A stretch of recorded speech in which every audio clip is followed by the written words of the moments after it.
በስደት ላይ ትንሹ ደሞዝ 45,000 ብር ነው ባውኑ ባለው ገበያና ሌላው ከዛ በላይ ነው።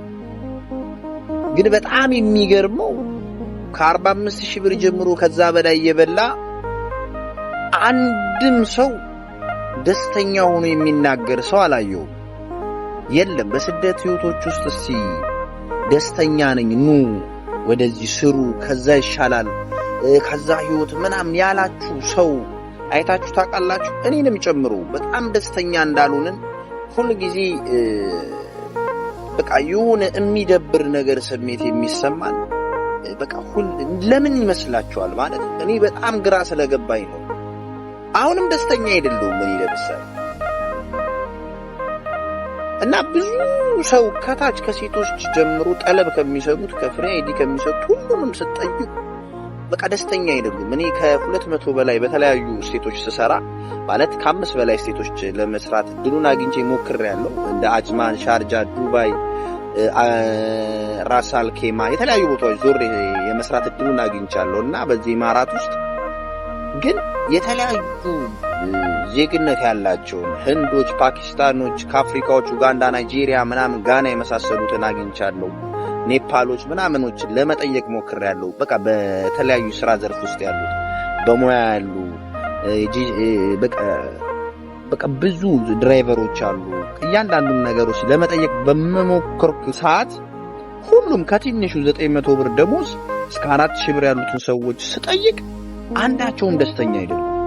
ምን ዱባይ ቀጨራ ነው፣ ዱባይ ምን ኑሮ ይባላሉ የስደት በቃ እንዳንገሸገሻቸው እንደደበራቸው። ኢትዮጵያውያን ደግሞ በተለያዩ ቦታዎች በከሊዮሊ ቦታዎች ስራው ላይ ይቻሉ ከኔ ተሻሉ ደሞዝ ያላቸው ናይቺ ምናምን ነገር ስጠይቅ አንድ ቀን በጣም ምርጥ ነው በቃ ይሄማ ወደ ፈለኩት ዓላማ አስገባኝ ከዛ ከነበርኩበት እንደዚህ ሆነ ብሎ የሞራል ነገር እንኳን የሰጠኝ ሰው የለም። ሁሉም የሚያማርር ነው እንዳልኳችሁ ነው። ሁሉም የተከፋ አማራጭ እንዳጣ እየኖረ ያለ ስሜት ነው ያለውና ሴቶቹም እንደዛ እና ለምንድን ነው ታዲያ በአንድ ላይ ስደት እንደው አንድ ሰው ደስተኛ ሆኖ የሚናገር ሰው የለም እንዴ ብዬ በቃ ከራሴ ጋር ሁሉ ጊዜ ግራ ይገባኛልና እነዛን ሁሉ ሰዎች ሳይ በቅርበት የማቃቸውንም ሳይ ለካ እኔ ለምሳሌ ደሞዚ 1,000 ብር ቢሆን 1,000 ብር ደሞዝ ያለው ሰውዬ 1,500 ብር በተመሳሳይ ስራ ዘርፍ ያለውን ሰው ያውቃል። ተመሳሳይ ነው ስራችን፣ ግን የኔ 1,000 ብር ነው እሱ 1,500 ነው። እኔ እኮ እሱ ደሞዝ ቢከፈለኝ 500 ብር ተንደላቅቄ እየበላው 100 ብር ሴቭ አድርጌ ፈታላለ ይላል። 1,500 ብር የሚበላው ሰውዬ ደግሞ ጋር ሄጄ ተጠይቀው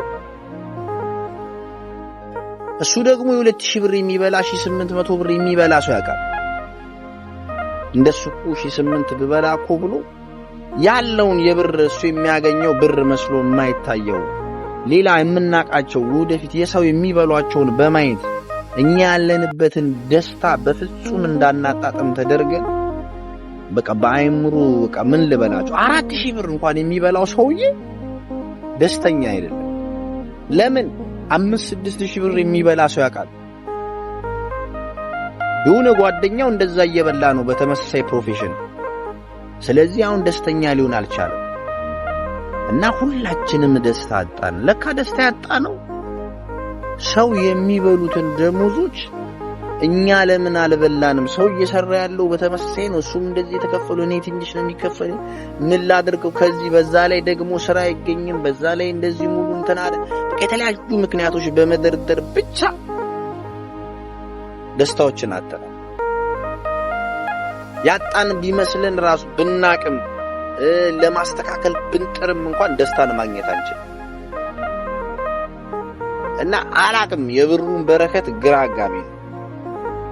ኢትዮጵያ ላይ የሰው ልጅ 10,000 ብር ከበላ በነገሮች ተስተካክሎለት ብዙ ሳይከፋው እንደሆነ ህይወትን ይኖራል። እዚህ 50,000 ብር የሚበላ ሰውዬ ደግሞ ወደዚህ ሲያረግ የመጣበት የዓላማ ግዝፈት ይሁን ተመልሶ ስለሚሄደው ጊዜ ሲያስበው በቃ ዓላማዬ ሳይሳካ መቼ ነው ወደ እንትን ምናምን የሚለው ይሁን በተለያዩ የሰው ገንዘብ በማየት ይሁን ብቻ በየትኛው በሆነ መልኩ ሳይታወቅ አንድም ደስተኛ ሰው አታገኙ። እና ስደት ላይ ሁሉ ጊዜ ታማራላችሁ።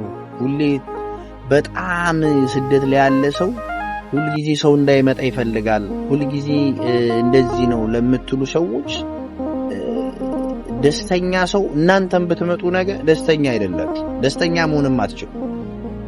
ምክንያቱ ይሄ ነው።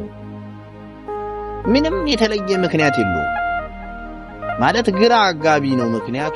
በቃ ይደብራል። የመጣንበት ዓላማን ምናም ስታስበው እንደማይሳካ ስታስብ እዚህ ጋር የምታገኘው ብር እዛ ኢትዮጵያ ሆነ እንዳሰብከው አይደለም። እዚህ የምትኖረው በዛው ነው፣ በዛው አቅም ልክ ነው ምናም ብቻ ብዙ ምክንያቶች አሉና የሚገርመኝ ነገር ግን ደስተኛ ላለመሆናችን ምክንያቱ እኛው ራሳችን መሆናችን የሚያሳዝነው እሱ ነው። ብቻ ደስተኛ ለመሆን ያብቃን። ከቀልባችን እንደው ከሆነ ነገራችን ሰብሰብ አድርጎ ጥሩ የምናስብ የምናመሰግን ሰው ያድርገን። ይሄን ለመናገር ያክል ነው። ሰላማችሁ ይብዛ።